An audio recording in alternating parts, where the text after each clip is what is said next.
Alors moi en fait j'ai commencé déjà à dessiner très jeune.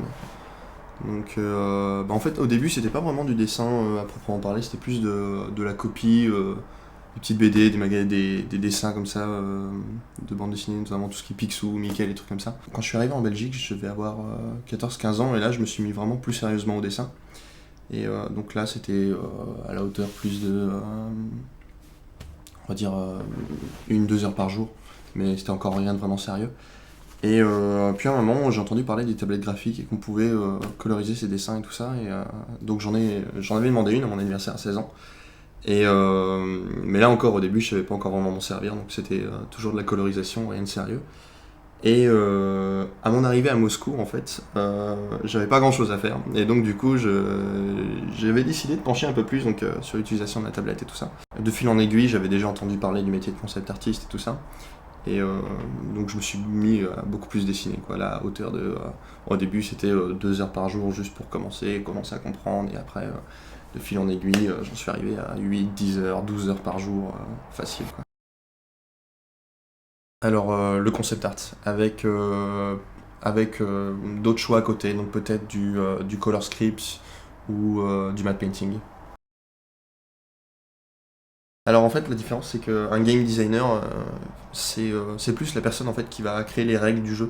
C'est-à-dire la personne qui va dire ok, là par exemple on va faire un jeu, je sais pas, je vais pas comparer ça par exemple à, je sais pas, on va dire par exemple Starcraft.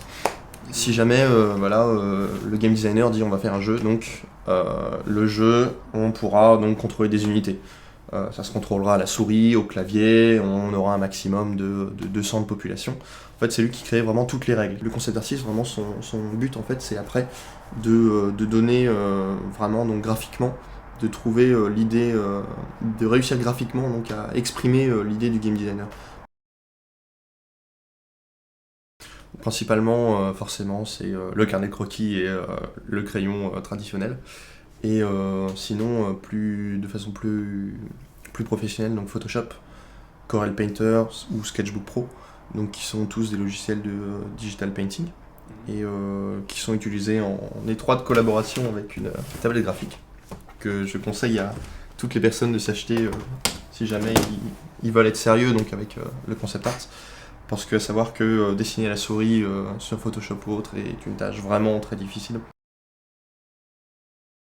Déjà, je sais pas si on peut appeler ça vraiment un choix à proprement parler, parce que c'est plus une obligation, on va dire, dans la vague actuelle, à savoir que dans une boîte en fait où on fait du concept art, il faut savoir qu'on a besoin de beaucoup produire.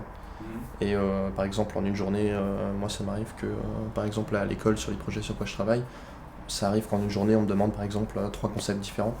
Et imaginons que par exemple, je fasse ça uniquement au crayon et que par exemple je montre ça au chef de projet et qu'ils me disent non, ça par exemple ça me plaît pas. Si c'est fait au crayon, je suis obligé de recommencer entièrement de A à Z. Ou même si j'ai fait ça au marqueur par exemple, avec de la couleur et autres, si jamais c'est fait pour être un produit final, je serais obligé de le recommencer de A à Z. Alors que si jamais je travaille au digital, en fait, on a toutes les options pour revenir en arrière, pour changer les couleurs facilement, les options de calque pour séparer vraiment tout en fait. Et donc ça permet de faire beaucoup de corrections. Et c'est très important au sein d'une production, quoi, parce que ça permet de gagner énormément de temps.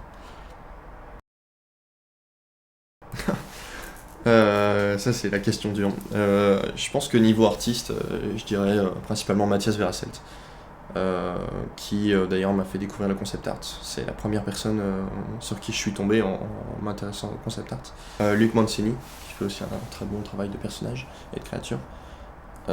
Encore Sparte, et d'autres comme Dylan Cole qui font du matte painting, ou Feng Zhu qui est un très bon designer à mes yeux. Je suis très inspiré par tout ce qui est mécanique et en même temps chaotique, c'est-à-dire j'adore mélanger, on va dire, je sais pas, par exemple un tank avec quelque chose de dégoûtant, quoi. Par exemple une fourmi ou un insecte ou un truc boueux, quoi, un truc dégueulasse. J'aime beaucoup mélanger tout ce qui est technologique avec tout ce qui est vraiment chaos, destruction. Et essayer de mélanger ça pour avoir un truc quand même esthétiquement intéressant, quoi. Un truc charismatique. C'est vrai que j'ai beaucoup j'ai beaucoup d'affection pour Blizzard parce que j'ai découvert les 3 jeux Blizzard en fait, c'est donc les 3 IP, donc Warcraft, Starcraft et Diablo, c'est parmi les premiers jeux que j'ai découvert. Et par chance, oui, c'était fait par Blizzard. C'est vrai que faire du concept art maintenant, bon, à un petit niveau encore pour le moment, mais le fait d'avoir maintenant des outils qui me permettent donc maintenant de redonner un clin d'œil à. Enfin, maintenant que j'ai les outils en main pour faire quelques clins d'œil un peu mieux que mes crayons que je faisais à 8 ans de, de Zerg ou tout ça, pour moi c'est agréable quoi. La palette de couleurs et la lumière, en fait, ça dépend vraiment de l'image qu'on compte faire en fait. C'est-à-dire que en fait, quand on fait une image, l'idéal c'est de se donner un cahier des charges au début. C'est-à-dire, par exemple, je vais me dire, ouais, là, je vais faire, on va dire, un personnage qui rentre dans un bâtiment détruit et qui se rend compte que, je sais pas, il y a les autres personnes de son escouade qui se sont fait descendre par des créatures, par exemple. Si on veut avoir en fait un sentiment oppressant, on va essayer d'avoir une lumière quand même assez dramatique. Donc, pas un truc qui est entièrement diffus où on voit la lumière partout parce que c'est pas quelque chose d'oppressant. C'est une super plage super ensoleillée et autres, on va faire une lumière super tranchante, super belle, des couleurs vachement criardes. Et à l'inverse, si jamais on veut faire quelque chose d'assez flippant, quoi, peut-être partir sur une palette plus froide, plus monotone, avec une lumière plus diffuse, je pense. Mais là, encore une fois, ça dépend, il y a des choses qui peuvent marcher. On peut très bien faire quelque chose de vraiment flippant avec une lumière super tranchante et des couleurs criardes, quoi. Ça dépend. En fait, vraiment dans une image, il n'y a pas que la lumière et la couleur qui peuvent marcher, même si forcément ça joue beaucoup. Mais aussi les designs. Le design, c'est une des plus grosses parties du concept artiste en fait. Ma méthode principale en fait, c'est de partir sur des aplats un peu aléatoires de formes et faire vraiment des choses très aléatoires, très chaotiques. Notamment, ça c'est des techniques qui viennent notamment du speed painting et notamment qui ont été développées par des personnes comme Spartz, Matthias Verasselt, Weil et d'autres. Et donc cette technique consiste en fait à utiliser plus de brush custom en fait, c'est-à-dire de pinceaux avec des formes particulières. Et ensuite l'œil voit des formes et imagine donc une composition. Et c'est là que l'idée vient. Et une fois que l'idée nous vient en tête, ensuite on continue de travailler cette idée. Le speed painting, c'est pas vraiment réservé au digital art parce qu'on peut voir donc des nouveaux mouvements, même j'ai vu ça l'autre jour. C'était, je crois, un hispanique en fait qui faisait donc des sortes de speed painting au doigt en fait sur des petits panneaux en verre en fait. Il faisait ça dans la rue. Et ça se rapproche donc du speed painting parce que justement il fait des images donc de façon très rapide. Donc non, là c'est un bon exemple que le speed painting n'est pas vraiment réservé au digital. Mes projets à venir. Trouver un stage, déjà, cet été. Sinon, j'aimerais bien donc travailler dans différents domaines, donc travailler plus peut-être dans le cinéma. Et, parce que j'avais déjà travaillé sur un projet l'année dernière, mais malheureusement il n'a pas abouti.